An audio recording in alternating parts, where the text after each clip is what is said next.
You label your music mainstream ratchet. Can you define what that means for us? Yeah, my definition of mainstream ratchet would be something that starts from a hole in the wall or maybe even a $5 a dance strip club in Atlanta, and it makes its way across seas to France and of course Europe and Germany and Paris and all these other different international areas, and that's what I consider mainstream ratchet. It's like a lot of the songs that I made originally started off in these small areas in Atlanta, and they just grew and grew and grew until I needed new pages in my passport. On the Sacrifice My Life documentary, I loved it. I must have watched it about 5 times. Yeah, that's it was dope, cool. Man. That's dope. So you talk about second chances. Mm-hmm. On the grand scheme of things, why do you think you were able to have the second chance? God, I mean, I talk about that a lot, my faith and, my fear of God and how people don't even get a first chance and how I'm, got a second one. And that's kind of like 2 Chainz doesn't always mean I'm gonna have on 2 Chainz. Mm-hmm. It also means that this is my second chance. So,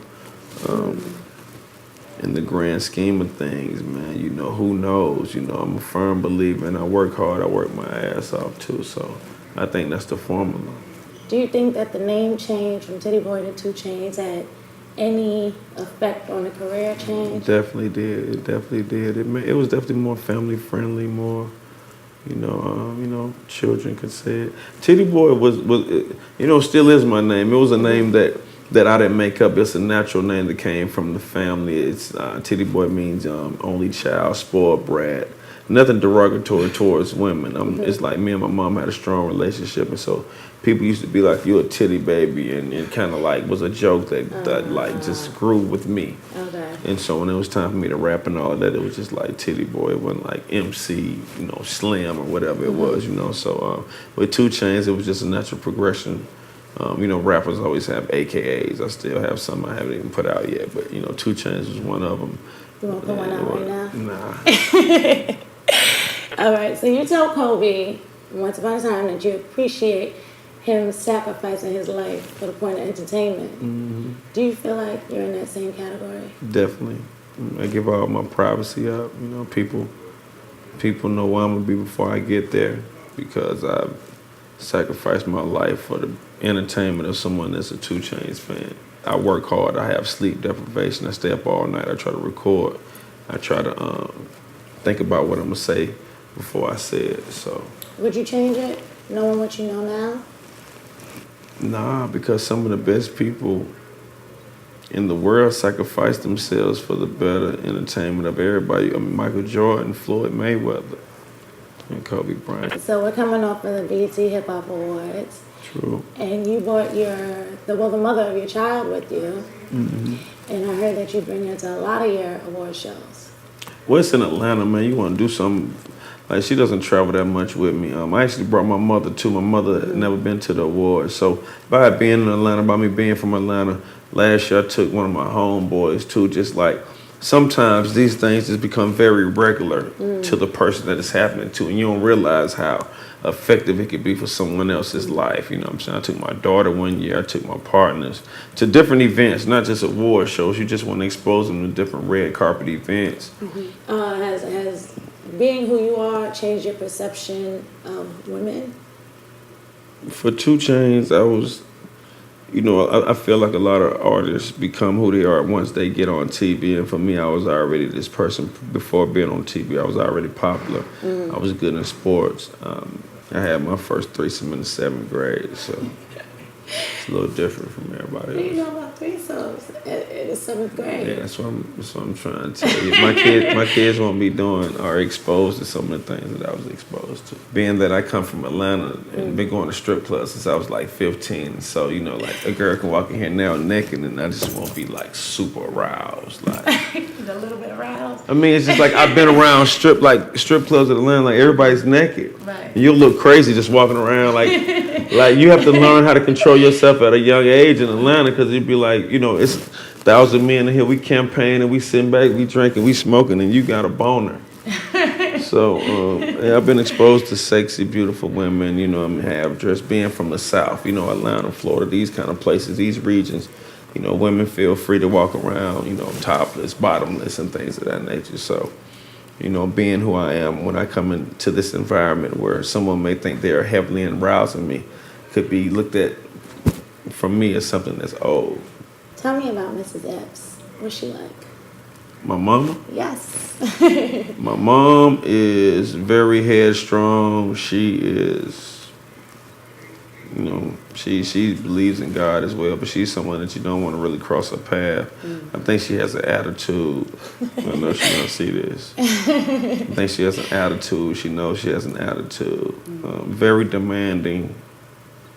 Words like that describe my mom. Terrence J just wrote his book about his mother, but as a person, who she was as an individual, not a mama. But what have you learned from your mother as a person? Definitely to believe in God and believe in yourself, and to really be a hustler. Like just taking myself out of the context of it being my mother. As I just look back, I mean, she ain't never give up. So, Do you have any fond childhood memories? Did you get beat if you didn't come inside when the street lights came on? I remember this one when you said that. I ain't really get beat, but she slapped me one time. My mom never hit me, but this one time I went to this club in Atlanta. It was called Sharon Showcase, and it was this big club for grown-ups. But the thing about the club is that it had a basketball goal right outside, like a whole court that people were hooping. So by me being so tall and them not asking for ID, I go into the club at like 12. And so my mom is like worried, sick. I guess it's like 2 or 3 o'clock. I'm not at home. And I'm just really caught up with just playing basketball all night. And so we leaving the club, walking down the street, Gresham Road, Atlanta, Georgia. This car pulls up. She's like, oh, Ty. Oh, what are you doing? So I've been looking for you all night. She throws me in the car. Boom, go home. Don't nobody say nothing. Quiet, quiet, quiet. Boom. I get up super early. My friend had a Nintendo.